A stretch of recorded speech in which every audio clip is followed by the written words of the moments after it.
What do I do if I'm not chasing anything? What do I do if I've got everything that I need? It's a question that no one's prepared me to answer.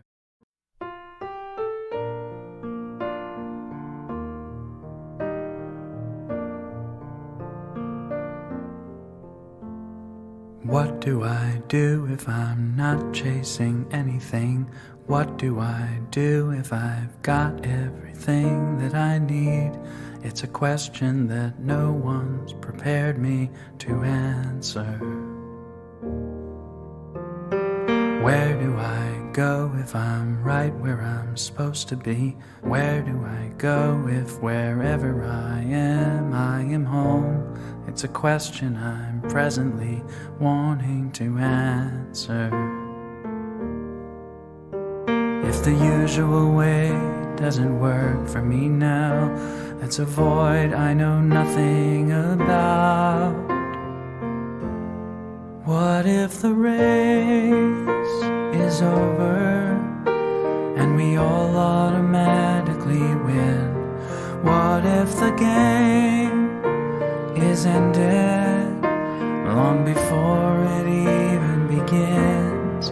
What if the test has been taken and we're all passing again and again? If the race is over, what then? What do I say if it's all perfect anyway?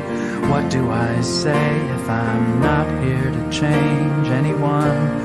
It's a question I truly don't know how to answer. How do I live if my life is eternity? How do I live if I'm no longer afraid to die? It's a mystery, no one can give me an answer. If the usual way doesn't work anymore, there's no map for what life has in store. What if the race is over and we all automatically win? What if the game is ended long before it even begins? What if the test has been taken and we're all passing again and again? If the race is over, what then?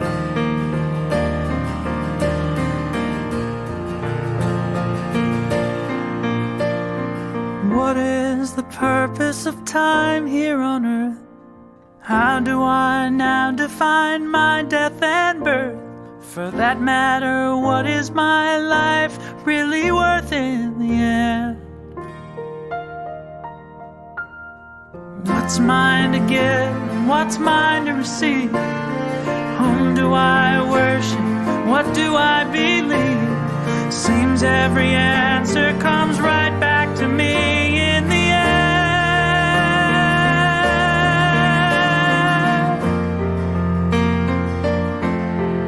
What if the race is over and we all automatically win? What if the game is ended long before it even begins? What if the test has been taken and we're all passing again and again? If the race is over and we're all born victorious, if the race is over, what then?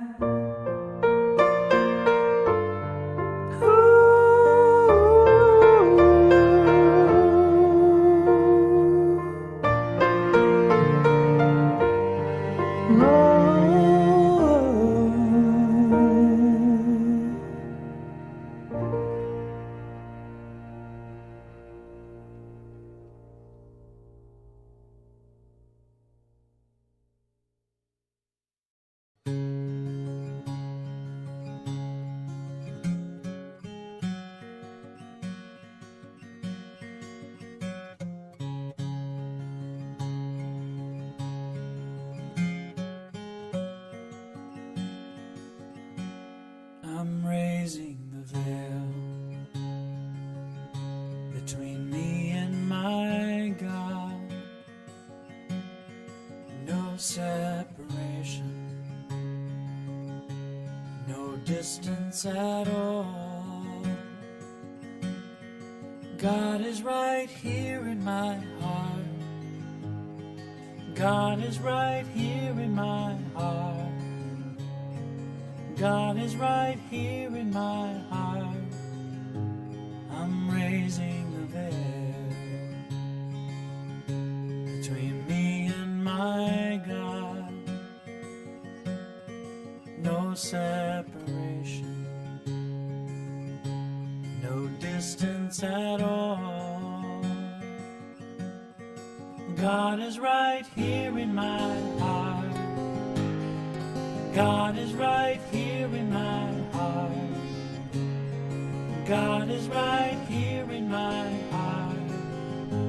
I'm raising the veil. God is right here in my heart. God is right here in my heart. God is right here in my heart. I'm raising the veil. I want to know you. Oh God, I'm raising the veil. I want to see you. Oh God, I'm raising the veil. I want to hear you. Oh God, I'm raising the veil. I want to feel you. Oh God, I'm raising the veil. I want to praise you. Oh God, I'm raising the veil. I want to love you. Oh God, I'm raising the veil between me and my God. No separation, no distance at all. God is right here in my heart. God is right here in my heart. God is right here in my heart. I'm raising the veil. God is right here in my heart. God is right here in my heart. God is right here in my heart. I'm raising the veil. God is right here in my heart. Where I stand is mine. God is right here in my heart. Where I am is mine. God is right here in my heart. Separation. I'm raising the veil. Raising the veil. God is right here in my heart. Where I stand is mine. God is right here in my heart. Where I am is mine. God is right here in my heart. Separation. I'm raising the veil. Raising the veil. I'm raising the veil.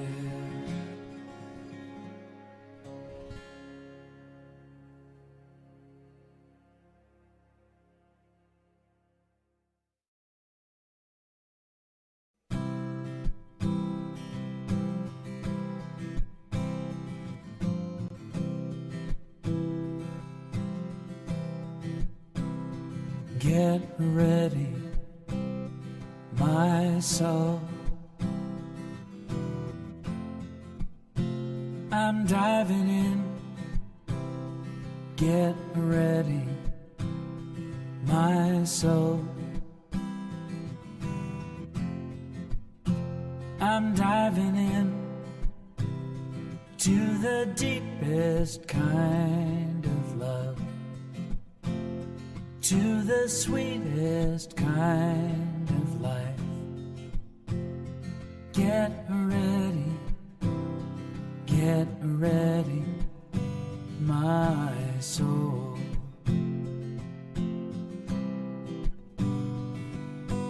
Everything I've ever done, everything I've ever seen, everything I've lost or won, everything I've ever dreamed has brought me here to the present moment, here to a new beginning, here, and I'm seeing life so clearly now. Get ready, my soul. I'm diving in. Get ready, my soul.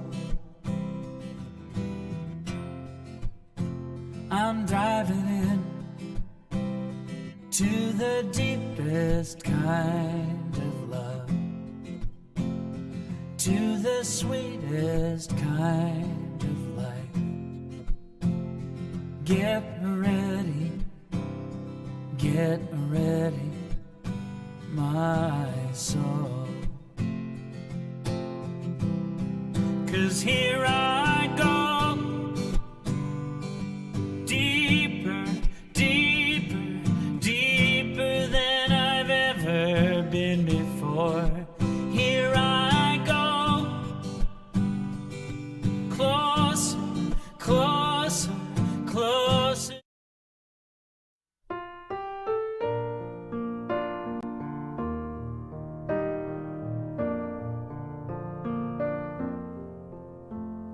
What do I do if I'm not chasing anything? What do I do if I've got everything that I need? It's a question that no one's prepared me to answer. Where do I go if I'm right where I'm supposed to be? Where do I go if wherever I am home? It's a question I'm presently wanting to answer. If the usual way doesn't work for me now, it's a void I know nothing about. What if the race is over and we all automatically win? What if the game is ended long before it even begins? What if the test has been taken and we're all passing again and again? If the race is over, what then? What do I say if it's all perfect anyway? What do I say if I'm not here to change anyone? It's a question I truly don't know how to answer. How do I live if my life is eternity? How do I live if I'm no longer afraid to die? It's a mystery, no one can give me an answer. If the usual way doesn't work anymore, there's no map for what life has in store. What if the race is over and we all automatically win? What if the game is ended long before it even begins? What if the test has been taken and we're all passing again and again? If the race is over, what then?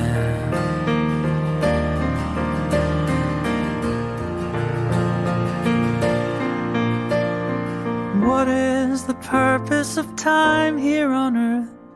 How do I now define my death and birth? For that matter, what is my life really worth in the end? What's mine to give and what's mine to receive? Whom do I worship? What do I believe? Seems every answer comes right back to me in the end.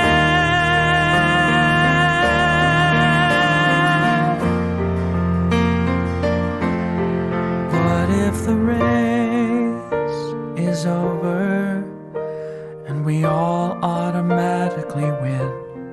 What if the game is ended long before it even begins? What if the test has been taken and we're all passing again and again? If the race is over and we're all born victorious, if the race is over, what then?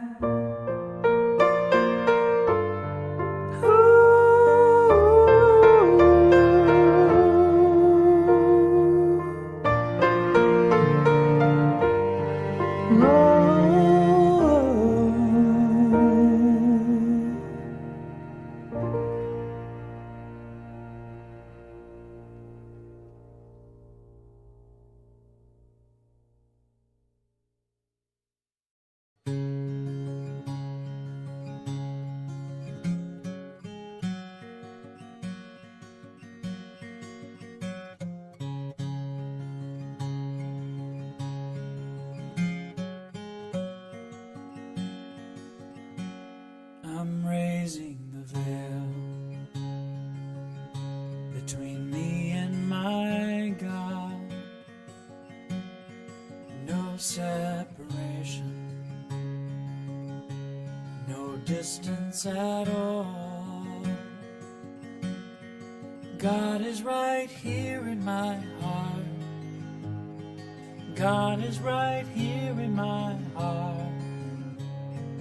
God is right here in my heart. I'm raising the veil between me and my God.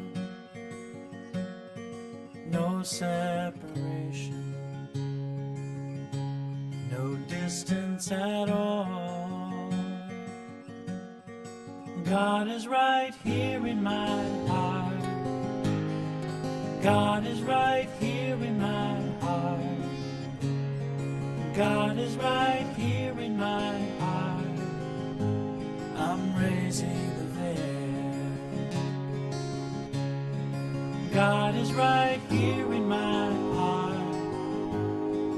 God is right here in my heart.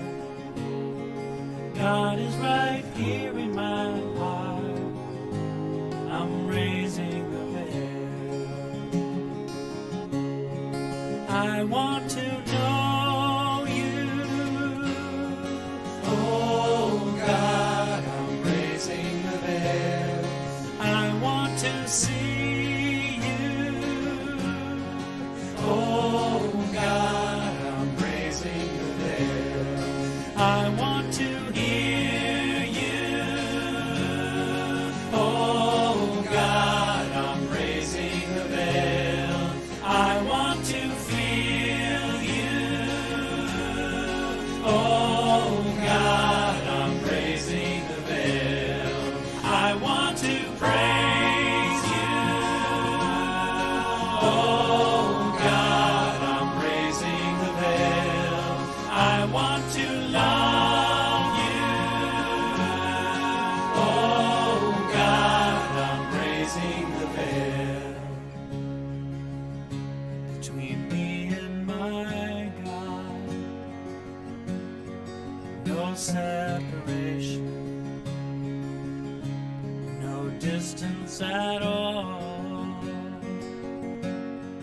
God is right here in my heart. God is right here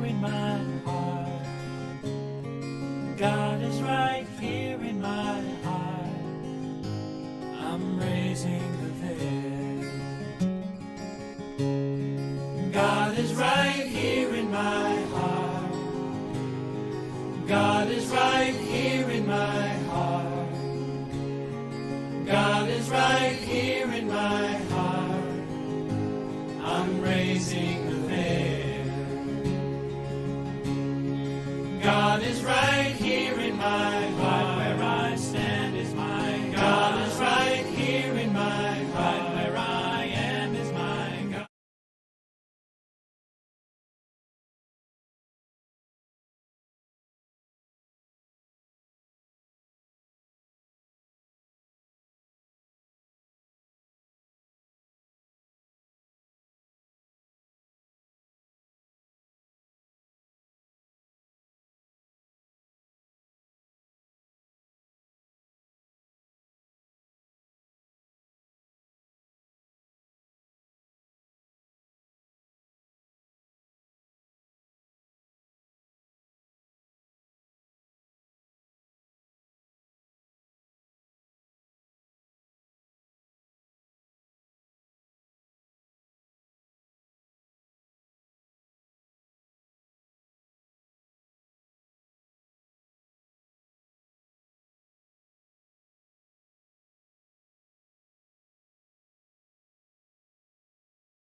and my family's,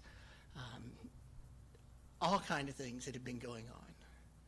It's just been a little bit stressful. And I'm an empath. So I gather everybody's stuff and sometimes hold on to it for too long without remembering I'm supposed to let everybody's stuff go after I hold on to it for a moment. So I found myself really hanging on to other people's thoughts and emotions. And it was like, I got to undo this. I got to stop. So I took a day off. I did absolutely nothing. My boss was proud. I didn't even log in because normally that's not how any of us do things. But I took the time off and I rested and I released and I sat by the pool and listened to the water and I spent time alone with God. And as I did that, I understood for the first time that I was being a keeper of the flame. I understand when I stand up here, when I teach classes, those kind of things, that I'm a keeper of the flame. But sometimes doing nothing, spending time alone, spending time in the quiet, is also being a keeper of the flame. Because if you don't renew yourself, then you're not going to be much good for anybody else. But the first time I came up with the title for a talk called Keeper of the Flame, I had no clue where it came from other than God said, here's what we're talking about next week. I'm okay with that. I've gotten kind of used to that. Sometimes it hits me. Sometimes I know immediately what we're talking about. Last Sunday I was speaking at a spiritual center and I changed my talk completely at 5 in the morning because I woke up with, that's not what you're going to talk about, but here it is. And you just learn to flow with that. We do it in life all the time. Things change, plans change, things we're convinced aren't going to happen.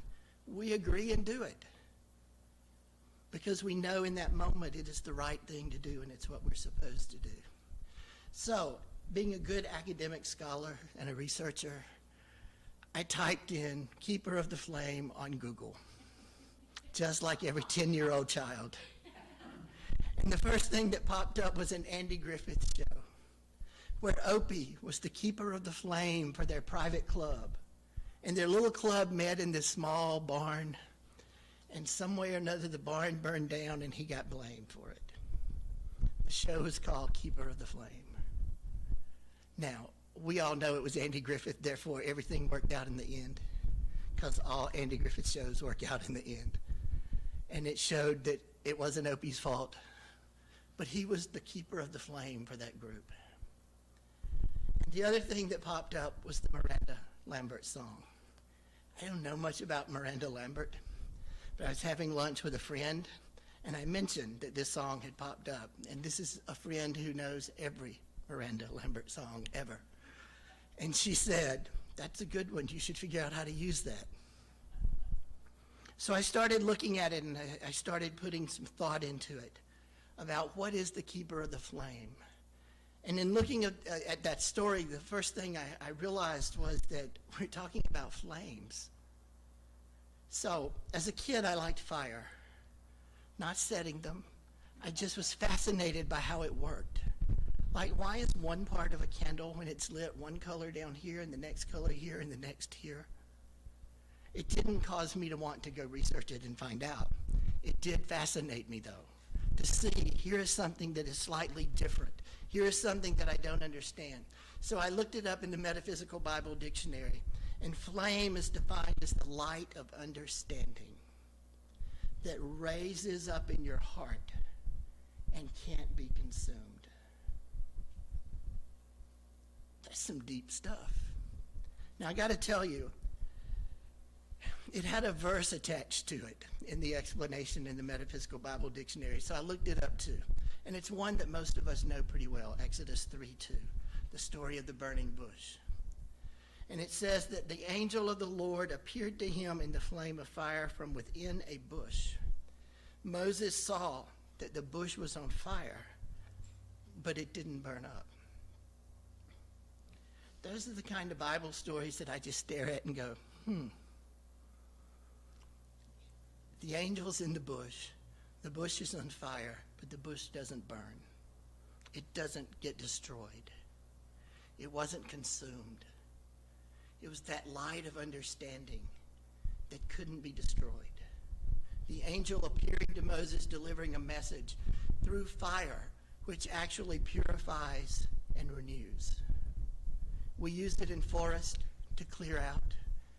Don't understand that either, but I get to watch it from my office all the time because I'm right next to the lands by the university that are kept for the purpose of not building buildings. Thank you.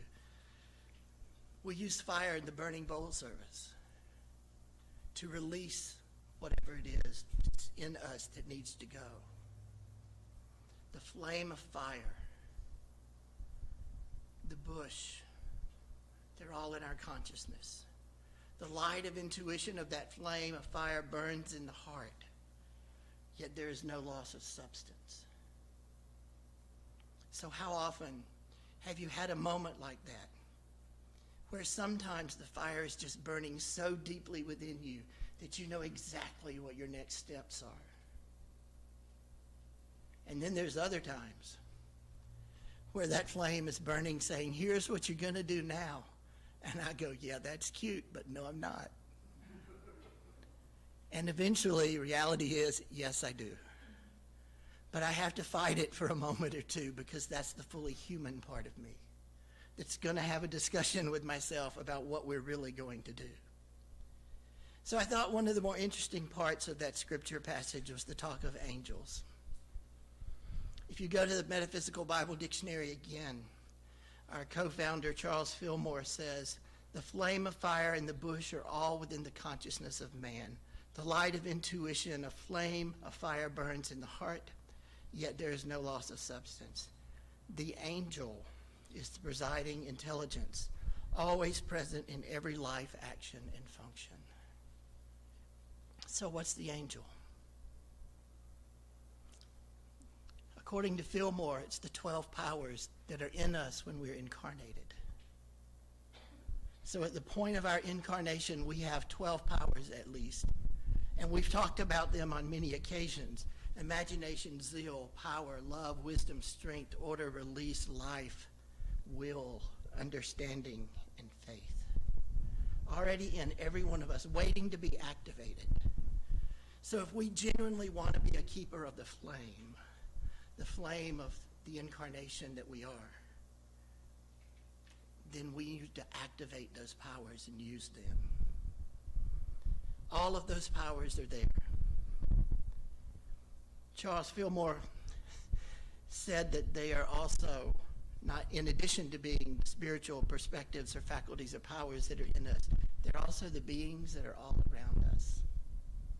Scripture says in Hebrew 12:1 that we're surrounded by a great cloud of witnesses, all of them cheering us on our journey. So who are those angels? Ancestors, family members that have passed on, archangels. There are all kinds of angels that surround us. Many of us have a hard time grasping that. I have a friend who's a clairvoyant, and when I stand somewhere, she'll ask me things like, who is the person that looks like, and describe someone? And then she'll go, they're standing on your left. I don't see those things, but I believe those things.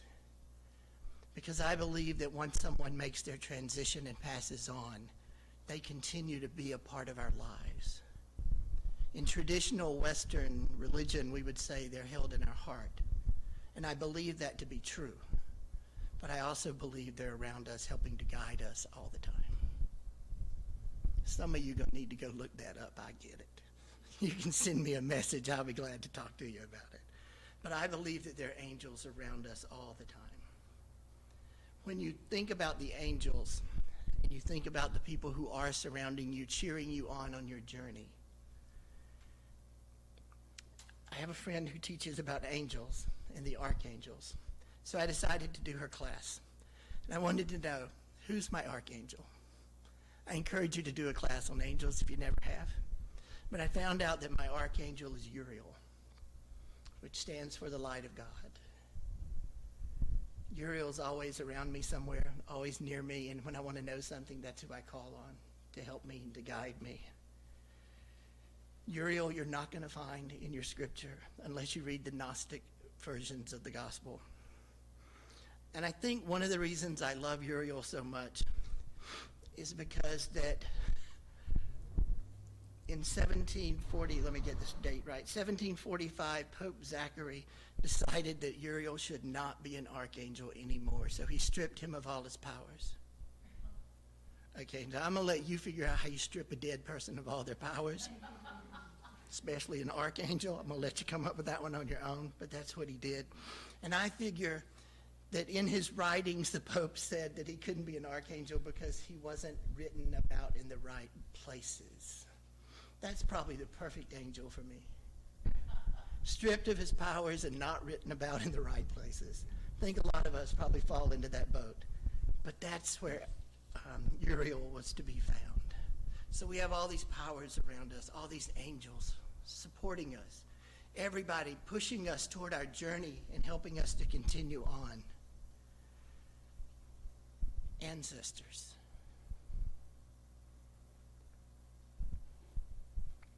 The song that you so beautifully sang, Keeper of the Flame, starts with,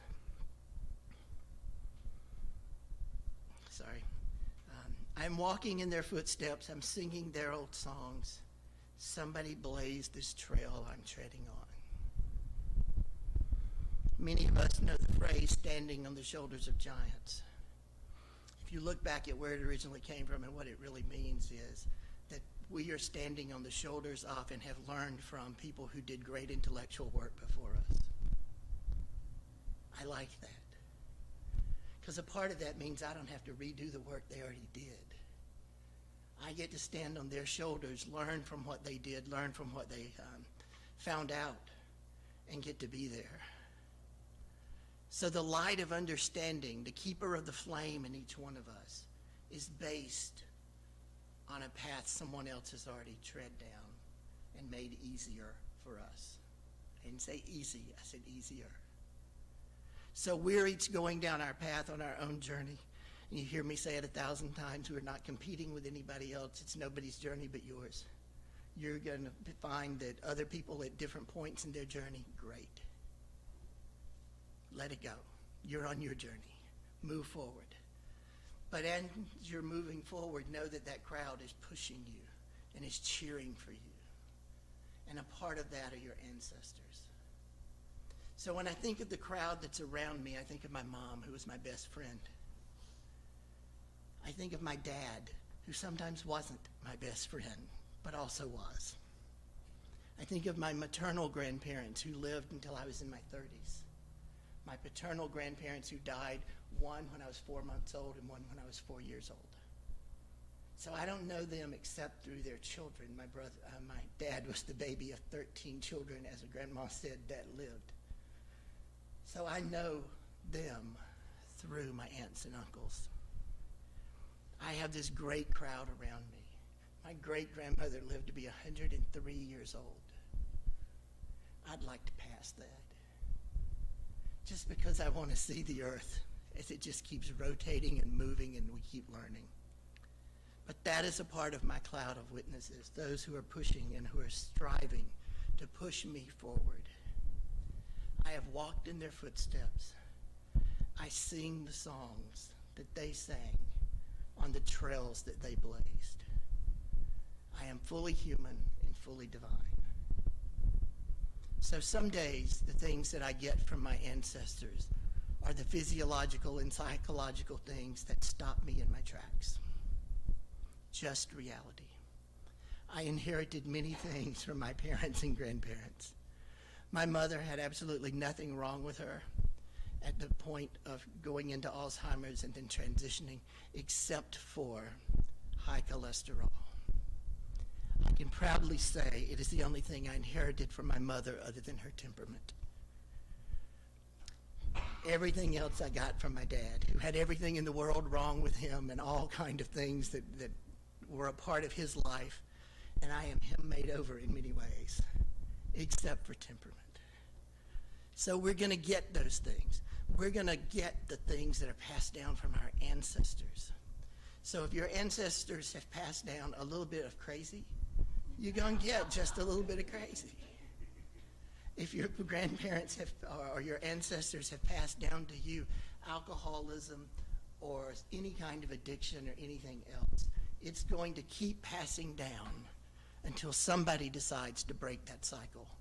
Somebody decides, that would be us, to end all of that so that the next generations don't have to deal with the same thing. I'm the keeper of the flame for my family, for my ancestors. I am fully human, I am fully divine, and we can break the cycle. Unity's first two principles say, there's only one power and one presence in the universe and in my life, God, who is good, period. And the second one said, there's a spark of the divine or good in every person. So we can stop whatever we got from our ancestors and acknowledge that it's all good. I can try to break the alcoholism that passed down through 10 generations of my family from best we can track and stop it on my side. Or I can just let it keep passing on. We choose to break the cycle or not, because we are fully human, but also fully divine. And we have to find within ourselves the courage to stop the things that are moving along. The keeper of the flame continues with this, which is probably my favorite phrase in the whole song. I am bent, but I'm not broken. I'm stronger than I feel. I'm made of flesh and bone, not made of steel.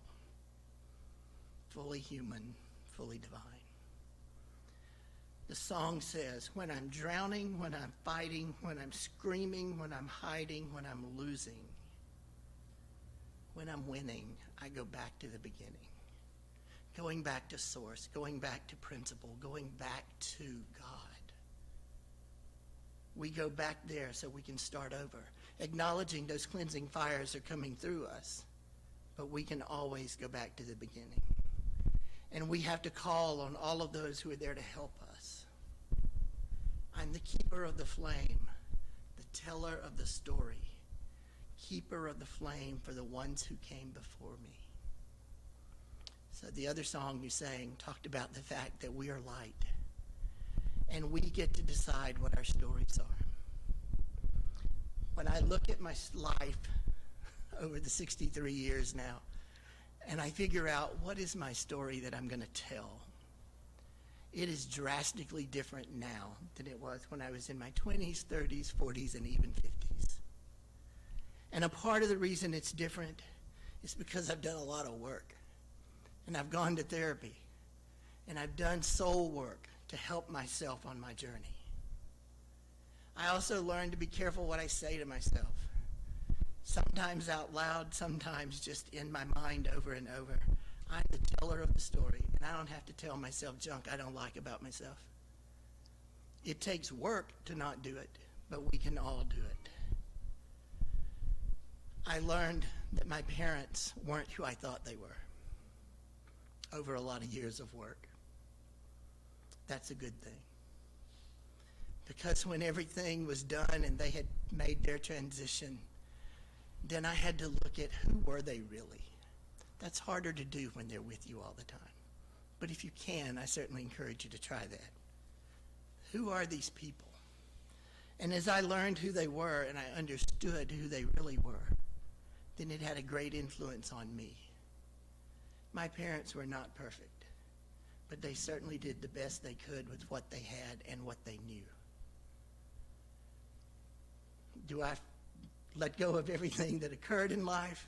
Yeah, now I do. For a long time, sure didn't.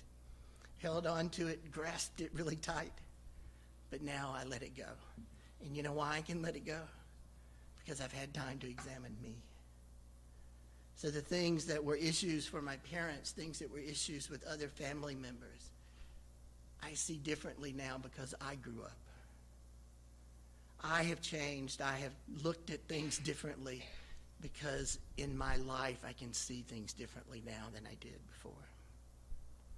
The next part of the song says, I'm the keeper of the flame for the little lights waiting to ignite. I immediately went to children. Having a 10-year-old, 11 in August, I think about things like, what is it he needs to know and what does he need to learn? And I try. And I think I shared with you before, we were traveling to a place where I was going to be speaking. And I said, do you want to go in with the kids or would you like to stay in the sanctuary with me? And his response was, I can listen to you anytime. At least you know where you stand when they're at a certain age. They'll still tell you that fun stuff. But what is it that he needs to know? What needs to be ignited in him for him to be a keeper of the flame, for him to move forward, for him to do what he needs to do with his life? We need to encourage those little ones. But we also need to look at it from the standpoint of people who are new to unity. We have a whole language that people do not understand. And when we grasp that, we do better. We always say things like, when the learner is ready, the teacher will appear. I don't disagree, but I'm also going to go, that's cute. Let's talk about some reality here. If the learner doesn't know unity exists, how are they going to appear? I'm not saying that something miraculous won't happen and somebody's not going to drive by the church, see the sign, and go, ooh, let's go see what's there. But I will tell you, because Starbucks is me going further up the road, there's also 10 other churches on this road that they're going to stop in and see what all of them are teaching too. But once they come in or somebody comes in new, then we have to be careful to explain to them what we really believe. Start with the 5 principles, that's great. But put it in language that people can understand. Put it in language that children can understand. I learned the 5 principles not by those long versions, but by the short ones. The ones that are on the posters in children's room. Those are the easy ones for me. That is how I learn. Something simple, something to the point. We have to be careful with our words. There was another story that I heard, maybe fitting for Memorial Day, maybe not, about this little boy who was first time in a church, and he's walking around and he's looking at all the walls while his mom's talking to someone. And he sees these big pictures on the side. And it's a picture of all these service people and a little plaque for them. But he didn't understand. So he looked over at the congregant and he said, who are these people? And the congregant very politely said, well, those are the boys that died in service. So the little boy looked at him and said, would that be the early service or the regular morning service? It's valuable that we make sure people get what we're talking about. To be the keeper of the flame, we have to actually put it in a phrasing that people are going to get and a language that people are going to get. So this morning, as you think about being the keeper of the flame, remember our 5th principle says action is needed, which means live the truth you know, do what you need to do. The 5th principle, short, just straight to the point. Now that you know the first 4 things, do it. So to be a keeper of the flame, we have to do the things we know to be done. The board of trustees at Unity Worldwide Ministries has a position called Keeper of the Flame. They don't vote, they don't talk, they don't say anything, but they are on every phone call of that, in our opinion. But we're called sometimes to simply hold space. The keeper of the flame just sits there. And if it gets tense, or if it's a time where they just feel like there needs to be a time of prayer or meditation, they stop the board meeting and lead in prayer or meditation. Or a board member may ask, will the keeper of the flame lead us in a time of prayer or meditation?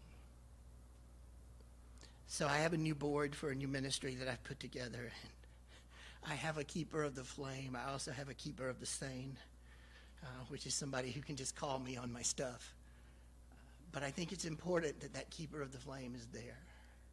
I think it's important that we be that keeper of the flame for our friends. When somebody's going through something difficult, we need to be there with them.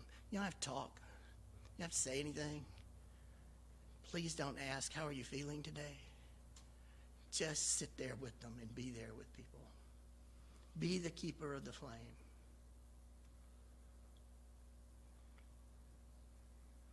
February and March were difficult for me. At the university where I work, we had a lot of stuff due. And it was my responsibility to get it done. And I ended up working every night for 2 months, in addition to my day work, every Saturday and Sundays after I would speak somewhere, I would go back to work. It was time to get stuff done. And I'm not going to lie, I was extremely stressed. I was at the point where I wasn't sure what was next or who I was some days or what was going to happen. And John, my partner, said, let's go eat. So the two dogs and John and Chase and I all loaded up, went to a Mexican place. And we ate. But as we're driving home, he just reached his hand over and put it on top of mine and said, breathe. And I just probably looked at him like he had lost his mind. And he did it one more time and said, breathe. And then those words that ministers hate probably more than anything in the world, practice what you preach. Breathe. Ow. You know why the ow was there? Because it was so true. Practice what you preach and breathe. I'm the keeper of the flame, and he was at that moment for me. Be the keeper of the flame for your friends. Final line in the song. I'm the keeper of the flame, but I'm not doing it for the glory. When I think of that one line, I think about all the people at Unity of Gainesville who are busy. From Ann, who's up here, and Rebecca, who's here with her husband and child, to all the AV folks in the back, to every board member who's here, to the admin people, to those who work in the yards and buildings and clean the bathrooms, those who hold this ministry in prayer, those who are here present, and those who are online, those who are prayer chaplains and who are holding space for us every week, all of those who support those people. We forget sometimes that it's our partners who are there to hold us up so we can do the other stuff. All of those are keepers of the flame. So I encourage you to keep the flame burning. Keep the flame burning here in Gainesville in your lives. Let your light shine out for others. Acknowledge that crowd of witnesses that is encouraging you, and remember them when it gets tough and difficult. And while you keep that flame burning, just have fun. Enjoy life. This is it, folks, for this round. So enjoy this one and have fun. And so it is. Namaste.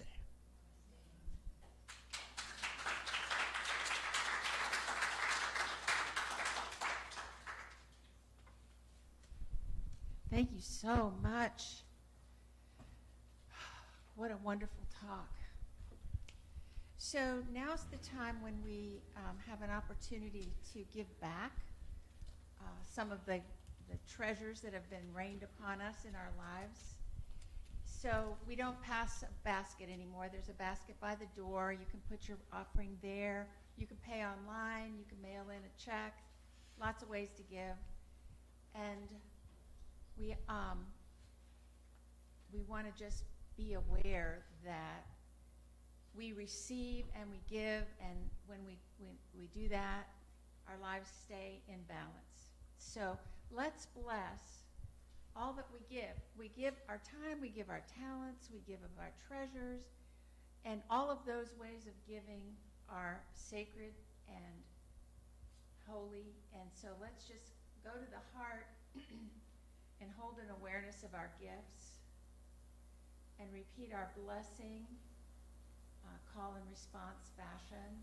Divine love, Divine love, expressing through me, expressing through me, in me, in me, and as me, blesses and multiplies blesses and multiplies all that I have, all that I have, all that I give, all that I give, and all that I receive.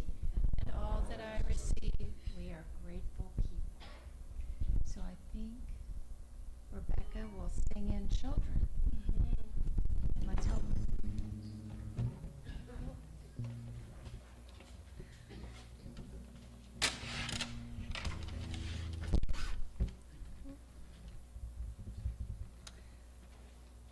Well,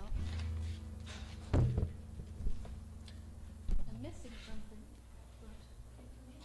Oh well. Yeah. It's okay. It's okay. I'm going to do it in a different key. I'll be flexible. Okay. You know. But everybody please stand as we sing in our my kid.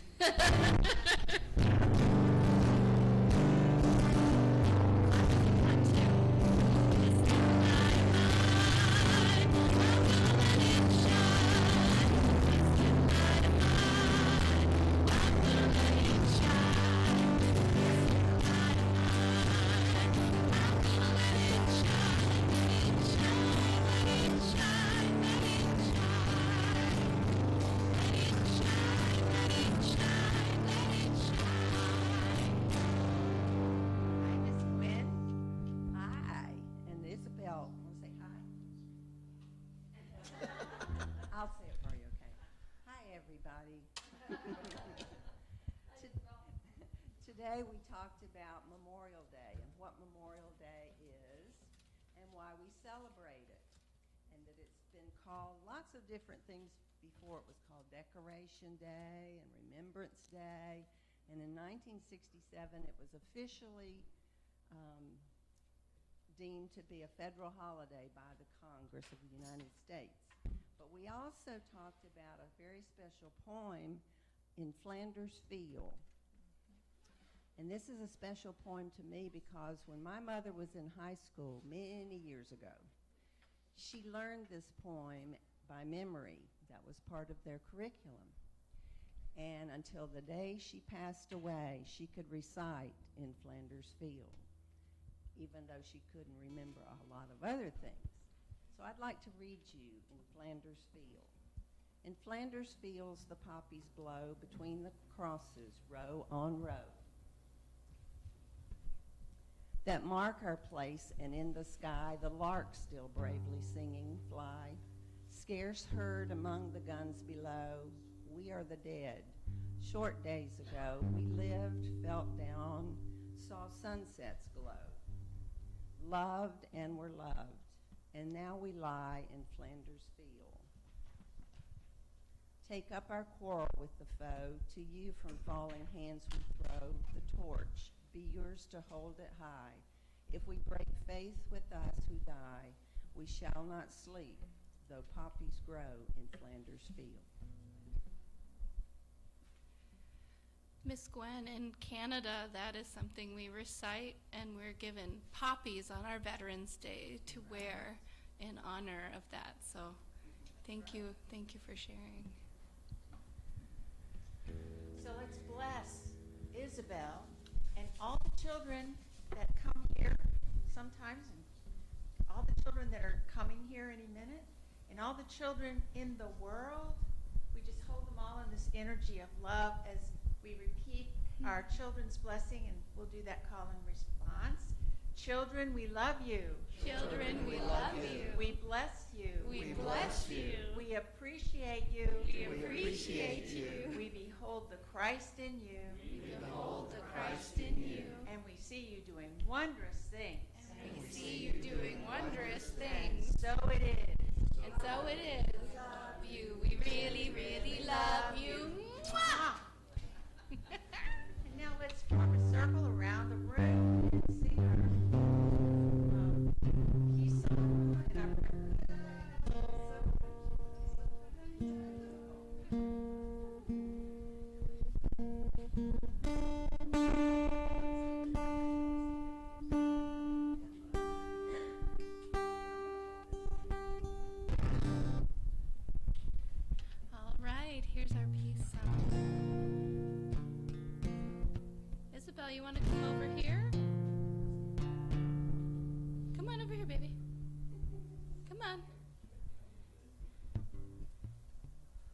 going to stand by Cole?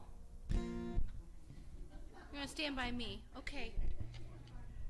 Okay. All right. Well, you can hold space with me, okay? Here we go.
Surrounds us, the love of God enfolds us, the power of God protects us, and the presence of God watches over us. Wherever we are, God is, and all is well.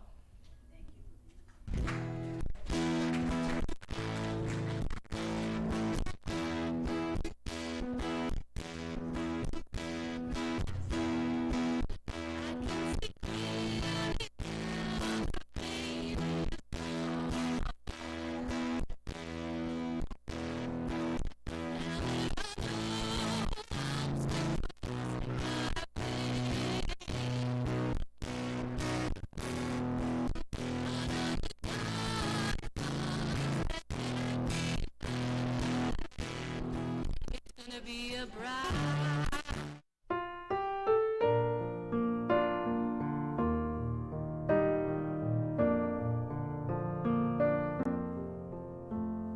What do I do if I'm not chasing anything? What do I do if I've got everything that I need? It's a question that no one's prepared me to answer. Where do I go if I'm right where I'm supposed to be? Where do I go if wherever I am home? It's a question I'm presently wanting to answer. If the usual way doesn't work for me now, that's a void I know nothing about.